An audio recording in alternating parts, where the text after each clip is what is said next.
ಗೃಹಿಣಿ ರಶ್ಮಿ ಅವ್ರು ನಮ್ಮೊಂದಿಗೆ ಇದ್ದಾರೆ. ಮೇಡಮ್, ಈಗ ಯಾಕೆ ಅಡುಗೆ ಆಯಿಲ್ ಬಗ್ಗೆ ಮಾತಾಡಿದ್ರು, ಯಾಕೆ ಸಾಹೇಬ್ರು ಇದು ವರ್ಕ್ ಫ್ರಮ್ ಹೋಮ್ ಮಾತಾಡಿದ್ರು, ಈ ವಿಚಾರಗಳು ಮನೇಲಿರುವಂತಹ ಗೃಹಿಣಿಯರಿಗೆ ಎಷ್ಟು ಇಂಪಾರ್ಟೆಂಟೋ ಇಲ್ವೋ ನನಗೆ ಗೊತ್ತಿಲ್ಲ. ಬಟ್ ಅಡುಗೆ ಆಯಿಲ್ ಇದೆಯಲ್ಲ ಮೇಡಮ್, ಎಣ್ಣೆದು, ಅದು ಡೈರೆಕ್ಟ್ ಕಿಚನ್ಗೆ ಸಂಬಂಧಪಟ್ಟಂತಹ ವಿಚಾರ.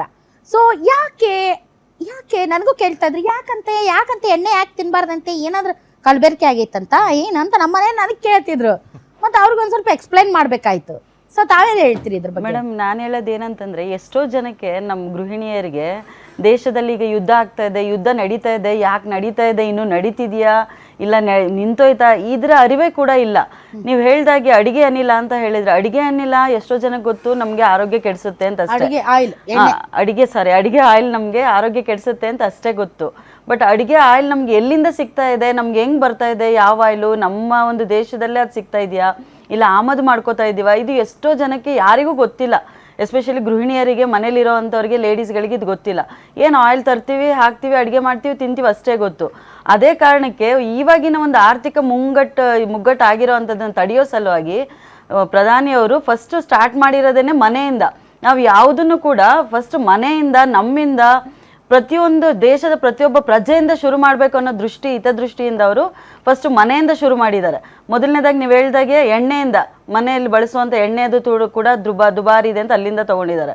ನೆಕ್ಸ್ಟ್ ಅದಾದಮೇಲೆ ಒಂದು ಚಿನ್ನ, ನಾವು ಏನಾಗ್ತಿದೆ ಇವಾಗಿನ ಪರಿಸ್ಥಿತಿ, ಇಷ್ಟು ಬೆಲೆ ಯಾಕೆ ಏರಿಕೆ ಆಗ್ತಿದೆ, ಇದರ ಅರಿವು ಕೂಡ ಇಲ್ದಿರ, ಬೆಲೆ ಏರಿಕೆ ಆದರೂ ಕೂಡ ಯಾರೋ ಹಾಕೋತಿದ್ದಾರೆ, ಪಕ್ಕದ ಮನೆಯವ್ರು ತೊಗೊಂಡ್ರು ನಾವು ತೊಗೋಬೇಕು, ಮತ್ತು ಯಾವುದೋ ಒಂದು ಸಮಾರಂಭಕ್ಕೆ ಅದು ಅವಶ್ಯಕತೆನೇ ಇರಲ್ಲ, ಆದರೂ ಕೂಡ ಏನೋ ಅದ್ರ ಮುಂದೆ ಪ್ರದರ್ಶನಕ್ಕೆ ಅಂತ ಹಾಕೊಂಡು ಹೋಗ್ಬೇಕು, ಇಷ್ಟೇ ಗೊತ್ತಿದೆ ನಮ್ಮ ಲೇಡೀಸ್ಗೆ. ಆದರೆ ನಾವು ಮಾಡ್ತಾ ಇರೋದೇನು, ಇಷ್ಟು ಒಂದು ನಮ್ಮ ಒಂದು ದೇಶ ಯಾವ ರೀತಿ ಒಂದು ಆರ್ಥಿಕ ಮುಗ್ಗಟ್ಟಿಗೆ ಸಿಕ್ಕಾಕೊಂಡಿದೆ, ಅದನ್ನು ಹೇಗೆ ತಡಿಬೇಕು ಅನ್ನೋದ್ರ ಅರಿವಿಲ್ಲ.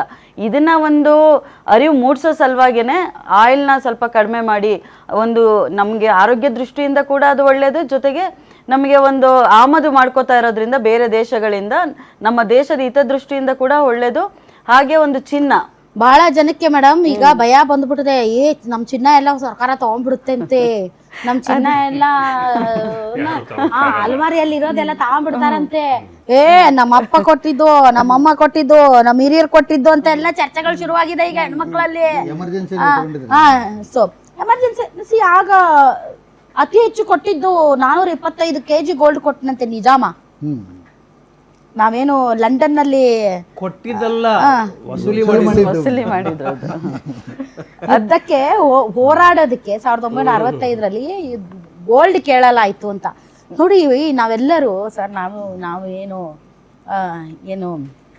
ಏನು 80s 90s ಕಿಡ್ಸ್ ಇದೀವಿ, ನಾವು ಕೇಳ್ತಿದ್ವಿ, ಹಿಂಗಾಗಿತ್ತಂತೆ, ಗೋಲ್ಡ್ ತಗೊಂಡ್ರಂತೆ, ಒಂದಿನ ವ್ರತ ಮಾಡಿದ್ರಂತೆ, ಇನ್ನೇನೋ ಹಿಂಗಾಯ್ತಂತೆ, ಹಂಗಾಯ್ತಂತೆ, ಅದೇನೋ ಸಬ್ಸಿಡಿ ಎಲ್ಲ ಕಟ್ ಮಾಡ್ಬಿಟ್ಟು ಕ್ಯಾ ಪೇಡ್ ಪೇ ಉಕ್ತೆ ಹೇ ಕ್ಯಾ ಪೈಸೆ ಅಂದ್ರಂತೆ ಮನಮೋಹನ್ ಸಿಂಗ್ ಅವರು, ಹಿಂಗೆ ಆಯ್ತು ಅಂತ ಡಿಸ್ಕಸ್ ಮಾಡ್ತಿದ್ವಿ. ಇವತ್ತು ನಾವು ಅದೇ ಯಾರೋ ಹೇಳ್ತಾ ಇದ್ರು, ಏನು ಈ 2023ರಲ್ಲಿ ನೋಡ್ಬಾರ್ದೆಲ್ಲ ನೋಡ್ಬಿಟ್ರಿ ಅಂತ.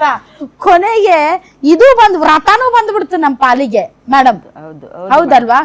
ಅದೇ ಕಾರಣಕ್ಕೆ ಸಲುವಾಗಿ ಸ್ವಲ್ಪ ಈಗಿನ ಪರಿಸ್ಥಿತಿಗೆ ಲಾಕರಲ್ಲಿ KG ಗಟ್ಲೆ ಚಿನ್ನ ತಗೊಂಡು ಲಾಕರಲ್ಲಿ ಇಡೋ ಬದಲು ಸರ್ ಹೇಳ್ದಾಗೆ ಇವಾಗ ನಾವು ಬೆಂಬಲಿಸಿ ಸ್ವಲ್ಪ ಚಿನ್ನ ತಗೊಳ್ಳೋದನ್ನ 1 ವರ್ಷ ಅಂದ್ರೆ ಮಿನಿಮಮ್ ಕೊಟ್ಟಿರೋದವರು ಜಸ್ಟ್ ನಮ್ಮನ್ನು ಚೆಕ್ ಮಾಡೋ ಸಲುವಾಗಿ. 1 ವರ್ಷದಲ್ಲಿ ಎಷ್ಟೋ ಆರ್ಥಿಕ ಅಭಿವೃದ್ಧಿ ಆಗುವಂಥದ್ದು ನಡೆಯುತ್ತೆ. ನಮ್ದು ಎಷ್ಟೋ ಒಂದು ಫೀಲಿಂಗ್ಸ್, ನಮ್ದು ಎಮೋಷನಲ್ ಏನೇನು ಇರುತ್ತಲ್ಲ ಅದನ್ನು ಕಡಿಮೆ ಮಾಡ್ಕೊಳ್ಳೋದಕ್ಕೆ ಒಂದು ದಾರಿ ಸಿಗುತ್ತೆ ಅನ್ನೋದನ್ನು ಜಸ್ಟ್ ಒಂದು ಅರಿವು ತಿಳಿಸ್ಕೋದಕ್ಕೆ ಅವರು 1 ವರ್ಷದಲ್ಲಿ ಅದನ್ನು ಅವಶ್ಯಕತೆ ಇದ್ರೆ ಅಷ್ಟೇ ತಗೊಳ್ಳಿ, ಸುಮ್ಮನೆ ಹಿತವಾಗಿ ತಗೊಳ್ಳಿ, ಮಿತವಾಗಿ ತಗೊಳ್ಳಿ ಅಂತ ಹೇಳಿದ್ದಾರೆ ಹೊರತು ತಗೊಳ್ಳೇಬೇಡಿ ಅಂತ ಹೇಳಿಲ್ಲ. ಹಾಗಾಗಿ ನಾನು ಗೃಹಿಣಿಯರಲ್ಲಿ ಎಸ್ಪೆಷಲಿ ಲೇಡೀಸಲ್ಲಿ ಏನಂದ್ರೆ ನಾನು ಮನವಿ ಮಾಡ್ಕೊಳ್ಳೋದು, ನೋಡ್ಕೊಳ್ಳಿ, ನಿಮ್ಮ ಅವಶ್ಯಕತೆ ಎಷ್ಟಿದೆ ಅಷ್ಟೇ ತಗೊಳ್ಳಿ.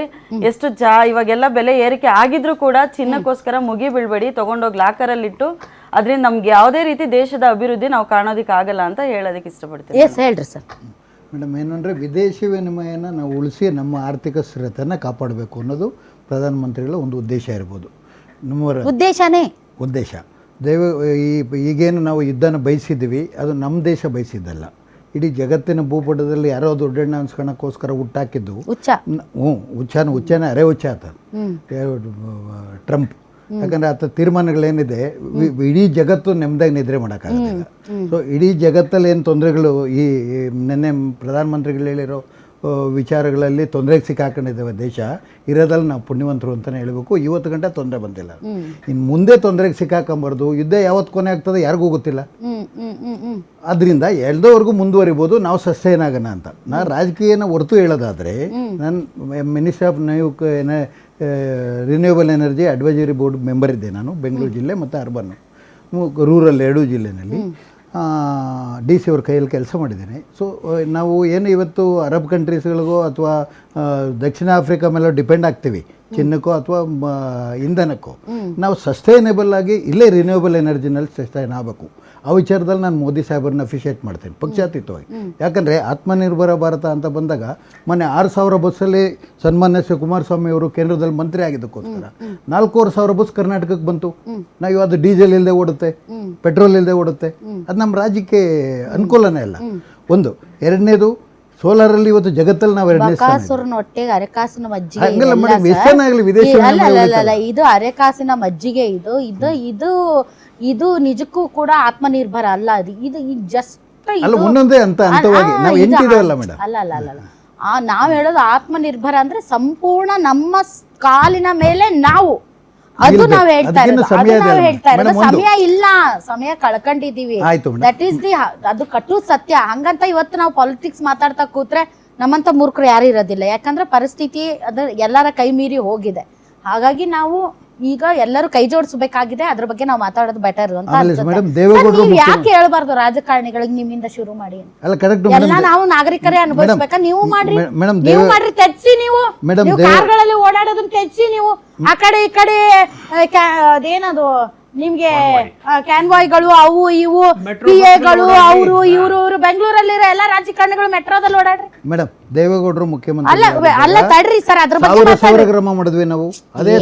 ನಾನು ಏನ್ ಹೇಳ್ತಿದ್ದೀನಿ, ನೀವೇನ್ ಹೇಳ್ತಿದ್ರಿ? ಬೆಂಗಳೂರಲ್ಲಿರೋ ಎಲ್ಲಾ ಪೊಲಿಟಿಷಿಯನ್ಸ್ ನೀವು ಮೆಟ್ರೋದಲ್ಲಿ ಓಡಾಡ್ರಿ.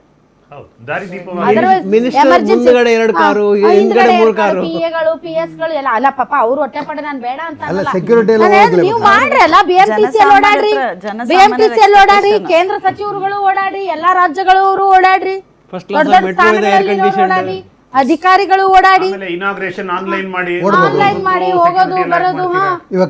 ಆಲ್ರೆಡಿ ಈಗ 5 ರಾಜ್ಯಗಳ ಚುನಾವಣೆಯಲ್ಲಿ ಎಷ್ಟು ರ್ಯಾಲಿ ಮಾಡಿದ್ರಿ, ಎಷ್ಟು ದುಡ್ಡು ಖರ್ಚು ಮಾಡಿದ್ರೆ ನಿಮ್ಗೆಲ್ಲ ಹೇಳೋರು ಕೇಳೋರು ಇದಾರ. ಭಾಷಣ ಹೊಡ್ಯಕ್ ಮಾತ್ರ ಮುಂದೆ ದೇಶ ಪ್ರೇಮ ಭಾವನೆಗಳನ್ನ ಹಂಗೆ ಹಂಗೆ ಹಂಗೆ ಜಾಗೃತಗೊಳಿಸೋದ್ರಲ್ಲಿ ಭಾರಿ ನಿಸ್ಸಿಮ್ರಿದ್ರಿ. ನಿಮ್ಗೆ ಯಾವ ರೂಲ್ಸ್ ರೆಗ್ಯುಲೇಷನ್ಸ್ ಇರಲ್ಲ, ನಮಗ್ ಮಾತ್ರ ಇರ್ತಾವ ರೂಲ್ಸ್ ರೆಗ್ಯುಲೇಷನ್ಸ್. ಜನಸಾಮಾನ್ಯರಿಗೆ ಮಾತ್ರ ಇರ್ತಾವ ರೂಲ್ಸ್ ರೆಗ್ಯುಲೇಷನ್ಸ್. ಪಾಪ ಸರ್. ಈಗ ಇದರ ಒಂದ್ ನಿಮಿಷ I will come back. Yadukumar ಗೌಡ್ರೆ, ಇದರ ಲಾರ್ಜರ್ ಇಂಪ್ಯಾಕ್ಟ್ ಇದೆ ಸರ್. ಇದರ ಲಾರ್ಜರ್ ಇಂಪ್ಯಾಕ್ಟ್ ಈಗಾಗಲೇ ಬಹಳ ಜನ ಕೆಲಸ ಕಳ್ಕೊಳ್ತಾ ಇದ್ದಾರೆ ಸರ್. ನಿರುದ್ಯೋಗದ ರೇಟ್ ಜಾಸ್ತಿ ಆಗುತ್ತೆ. ಮುಂದೆ ಅದು ದೊಡ್ಡ ಅಪಾಯ ಇದೆ. ಜನ ಕೆಲಸ ಕಳ್ಕೊಳ್ಳೋದಕ್ಕೆ ಆರಂಭ ಮಾಡ್ತಾರೆ. ಆಮೇಲೆ ಆಹಾರದ ಭದ್ರತೆ ವಿಚಾರದಲ್ಲಿ ನಾವು ತುಂಬಾ ಮುಂದೆ ಬಂದಿದ್ದೀವಿ ಸರ್. ನಾವ್ ಹೇಳ್ತಾ ಇದ್ದ ಲಾಲ್ ಬಹದ್ದೂರ್ ಶಾಸ್ತ್ರಿ ಅವರು ಅಮೆರಿಕಾದಿಂದ ನಾವು ಅದೆಂತದ ಹೆಸರಪ್ಪ ಅದೇನದು PL 480 ಸ್ಕೀಮ್ ನ ಆಹಾರದ ಮೇಲೆ ಡಿಪೆಂಡ್ ಆಗಿದ್ವಿ ನಾವು. ಅಂದ್ರೆ ಅವರು ಅಮೆರಿಕಾದವರು ರಿಜೆಕ್ಟ್ ಮಾಡಿದ ಪ್ರಾಣಿಗೆ ಹಾಕುವಂತ ದವಸ ಧಾನ್ಯಗಳನ್ನ ನಮಗ್ ಕಳಿಸ್ತಿದ್ರು ಇಂಡಿಯಾಕ್ಕೆ. ಅದನ್ನ ನಾವು ತಿಂದು ಬದುಕ್ತಿದ್ವಿ ಆಗ. ಆದ್ರೆ ಹಸಿರು ಕ್ರಾಂತಿ ಆಯ್ತು. ಈಗ ಅಮೆರಿಕಾದಿಂದ ಜಾಸ್ತಿ ಫುಡ್ ಸ್ಟೋರೇಜ್ ನಮ್ಮಲ್ಲಿದೆ. ಯಾಕಂದ್ರೆ ನಮ್ಮಲ್ಲಿ ಆಹಾರ ಭದ್ರತಾ ಕಾಯ್ದೆಯನ್ನ ತಂದ್ಕೊಂಡು ನಾವು ಆಹಾರ ಕೊರತೆಯನ್ನ ನೀಗಿಸ್ಕೊಂಡಿದೀವಿ, ಇಲ್ಲ ಅಂತ ನಾವ್ ಹೇಳಿಲ್ಲ. ಬಟ್ ಈಗ ಫರ್ಟಿಲೈಸರ್ ವಿಷಯದಲ್ಲಾಯ್ತು, ಮತ್ತೆ ಈಗ ಆಗ್ತಾ ಇರುವಂತಹ ವಿಚಾರಗಳಲ್ಲಿ ಎಲ್ಲೋ ಒಂದ್ ಕಡೆ ನಾವು ಮತ್ತೆ ಬಹಳ ಹಿಂದಕ್ಕೆ ಹೋಗ್ತಿದೀವೇನೋ ಅಂತ ಅನಿಸ್ತಾ ಇದೆ ಸರ್. ಆ ಅಪಾಯದ ಬಗ್ಗೆ ಏನ್ ಹೇಳ್ತೀವಿ ಮೇಡಮ್? ಈಗ ಆ ತರದ ಅಪಾಯಗಳು ಇರುವಂತದ್ದು ಸತ್ಯ ಇದೆ ಅದರಲ್ಲಿ. ಆದ್ರೆ ಆ ಪ್ರಿವೆನ್ಷನ್ಸ್ ನಾವೇನು ಮಾಡ್ತಾ ಇದ್ದೀವಿ ಇವಾಗ, ಪ್ರಿವೆನ್ಷನರಿ ಮೆಜರ್ಸ್ ಏನು ತೊಗೊತಾ ಇದ್ದೀವಿ, ದಟ್ ಈಸ್ ಮೋರ್ ಇಂಪಾರ್ಟೆಂಟು. ಅದನ್ನ ಪ್ರತಿಯೊಬ್ರು ತಾವೇ ಹೇಳ್ದಂಗೆ everything should start from the top ಮಾಡಲ್ ಇದ್ರೇ ಸ್ಟಾರ್ಟ್ ಆಗ್ಬೇಕಾಗಿರುವಂಥದ್ದು. ಬರೀ ಬೇರೆಯವರಿಗೆ ಪ್ರವಚನ ಕೊಡೋದು ಅಂತದ್ದಲ್ಲ, ನಾವು ಅದನ್ನ ಎಷ್ಟು ಬಗ್ಗೆ ಅನ್ವಯಿಸ್ಕೊಂತೀವಿ ಅಂತ. ಯಾಕಂದ್ರೆ ನಮ್ಮ ದೇಶದಲ್ಲಿ gold is emotional, oil is essential, fertilizer ಬಂದು ಅದು ಲೈವ್ಲಿಹುಡ್ಗೆ ವೆರಿ ವೆರಿ ಮಚ್ ಇದ್ದಂಥದ್ದು. ನಾವು ಇವಾಗ ಮೇಯ್ನ್, ಯಾಕಂದ್ರೆ 1991 ನಲ್ಲಿ ನಮ್ಮ ಫಾರಿನ್ ರಿಸರ್ವ್ಸ್ ಎಷ್ಟಿತ್ತು ಅಂದ್ರೆ ಇನ್ನು 15 ದಿವಸಕ್ಕೆ ಆಗುವಷ್ಟೇ ಇದ್ದಿದ್ದಂಥದ್ದು. ಅವಾಗಲೇ ನಾವು ಹೋಗಿ ಚಿನ್ನ ಆಡ ಇಟ್ಟಿದ್ದಂಥದ್ದು. ಆ ಕ್ರೈಸಿಸ್ ಇಂದ ಇವತ್ತು ನಾವು ಇಲ್ಲಿವರೆಗೂ ಬಂದಿದ್ದೀವಿ. Better than anybody else. ಉದಾರ ನೀತಿ, ಖಾಸಗೀಕರಣ, ಗ್ಲೋಬಲೈಸೇಷನ್, ಇಂಥ ಜಾಗತೀಕರಣ, ಪ್ರೈವೇಟೈಸೇಷನ್, ಆರ್ಥಿಕ ಸುಧಾರಣಾ ಕ್ರಮಗಳನ್ನ ಪಾಪ ಮನಮೋಹನ್ ಸಿಂಗ್ ಅವರು ಸತ್ತೆಯಲ್ಲಿದ್ದಾರೆ ಗೊತ್ತಿಲ್ಲ. ಪಾಪ ಅವರಿಂದ ನಮ್ಮ ದೇಶದಲ್ಲಿ ಬಹಳಷ್ಟು ಆರ್ಥಿಕ ಬದಲಾವಣೆಗಳಾಯ್ತು. ಓಪನ್ ಫಾರ್ ವರ್ಲ್ಡ್ ಅಂಡ್ ಒಂದು ಸ್ಟೆಬಿಲಿಟಿ ಬಂತು Stability ಸರ್. ಬಂದಿದೆ. ನಾವು ಗುಣಕ್ ಮತ್ಸರ ಬೇಡ. ಮನಮೋಹನ್ ಇವತ್ತು ಸಿಂಗ್ ನಾವು ಅವ್ರು- ಹೇಳ್ತೀವಲ್ಲ ಆರ್ಥಿಕ ತಜ್ಞರಾಗಿ ಅವತ್ತು ಆ ಮೆಷರ್ಸ್ ತಗೊಂಡಿದ್ದಕ್ಕೇನೆ ದೇಶ ಇವತ್ತು ಬಂದಿದಂತದ್ದು ಆ ಒಂದು ಫೌಂಡೇಶನ್ ಮೇಲೆ ನಡ್ಕೊಂಡ್ ಬಂದಿದಂತದ್ದು. ಈ ತರ ಇರಬೇಕಾದಾಗ ತಾವು ಆಗ್ಲೇ ಉಲ್ಲೇಖ ಮಾಡಿದ್ರಿ, ಒನ್ ಇಸ್ ಆಯಿಲ್ ರಿಸರ್ವ್, ಒಂದು ಆಯಿಲ್ ಅಂಡ್ ಗ್ಯಾಸ್ದು, ಒಂದು ಗೋಲ್ಡ್, ಒಂದು ಫರ್ಟಿಲೈಸರ್ಸ್ದು, ಈ ಒಂದು ಇದರಲ್ಲಿ ಹೆಚ್ಚು ಆಯಿಲ್ ಹೆಚ್ಚು ಐಡಬಲ್ ಆಯಿಲ್, ವೆಜಿಟೇಬಲ್ ಆಯಿಲ್, ಅದ್ರ ಹೆಚ್ಚು ಫಾರಿನ್ ರಿಸರ್ವ್ಸ್ ಇದ್ದಾಗ ಮಾಡ್ತಾ ಇರಬೇಕಾದಾಗ ನಾವು ಎಲ್ಲೆಲ್ಲಾಗುತ್ತೆ. ಈಗ ಮೇಡಮ್ ಹೇಳ್ತಾ ಇರಬೇಕಾದಾಗ ಅಡಿಗೆ ಎಣ್ಣೆದು ನಾವು ಎಷ್ಟು ಮಿತವಾಗಿ ಬಳಸಬಹುದು. ಒನ್ ಇಸ್ ಅದು ಟೂ ವೇಸ್, ಪ್ರೋಸ್ ಅಂಡ್ ಕಾನ್ಸ್ ನೋಡಬೇಕಾದಾಗ ಯಾಕೆ ನಾವು ಬಳಸಬೇಕು ಅಂತ ಮರುಪ್ರಶ್ನೆ ಮಾಡ್ಕೋಬಹುದು. But it is good for the coconut oil shift ಆಗ್ಬೋದಾ ಮೇಡಮ್. ಅದು local, local is always the best ಅಲ್ವಾ? ಲಭ್ಯತೆ ಇರ್ಬೇಕು. ತುಂಬಾ ಒಳ್ಳೇದಲ್ಲ Local is local always the market best. ಅನ್ನು ನಾವು ಹೇಳಿದ್ರೆ ಸ್ವದೇಶಿ ಬಳಕೆ ಮಾಡಿ ಅಂತ. ಲೋಕಲ್ ಫಾರ್ ವೋಕಲ್ ಅಂತ ಹೇಳಿದಾಗ ಲೋಕಲ್ ಮಾರ್ಕೆಟ್ ಅದು ಇಂಪ್ರೂವ್ ಆಗುತ್ತೆ, ಅದಲ್ಲಿ ಕೊಬ್ಬರಿ ಎಣ್ಣೆ ಬಳಸಿ ಬಳಸಬಹುದು ಅಂತದ್ದು.